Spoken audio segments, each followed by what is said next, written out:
咁今日我哋好開心電話請嚟譚家康 Piers 同我哋傾下。Hello Piers。Hello Sita。咁首先請教下啦，蘋果行政總裁庫克咧就將會喺9月卸任啦。咁你預期新任嘅行政總裁特魯斯能唔能夠帶領蘋果公司更上一層樓咧？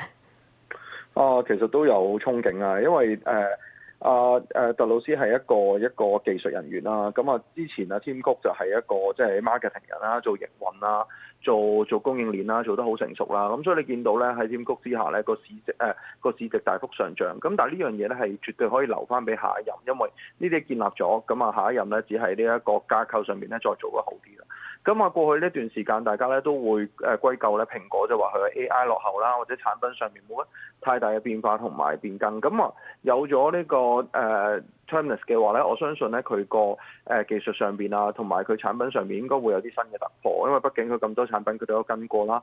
再加埋佢本身係運動健將咯，我都幾期待 Apple 喺 Apple Health 上邊咧會有啲新嘅突破。咁再加埋咧就而家呢段時間，即係未來相信第2、3季都會有啲大嘅 AI 嘅公司會上市啦。咁對於科技股咧估值咧都會更有一個幫助喺度。咁所以現水平嚟覺得，我覺得 Apple 咧都好大機會破翻歷史高位啦。咁第一個位就望288啦，咁再望上咧就300噶啦。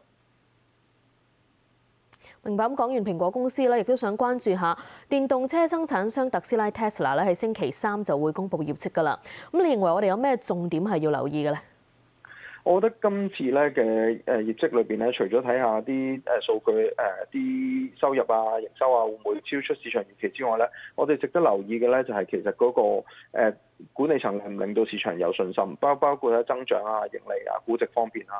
因為先前第一季咧個交付已經低過預期啦，咁而家其實都好多嘅唔好嘅因素啦，例如需求減慢啊，或者價格嘅情況。咁嚟緊好多人一定會追問究竟毛利率會見得底未啊？庫存嗰啲有冇改善？我哋要留意啦。再加埋咧 Robotaxi、FSD 啊、機械人嗰方面咧，其實都講咗好耐啦。其實呢個都應該未來嘅增長點。咁喺未來嘅實際 roll out 嘅時候，嗰個計劃有冇啲實際嘅計劃喺度咧？或者會唔會都仍然都係好空泛咧？咁呢個將會係市場留意嘅地方。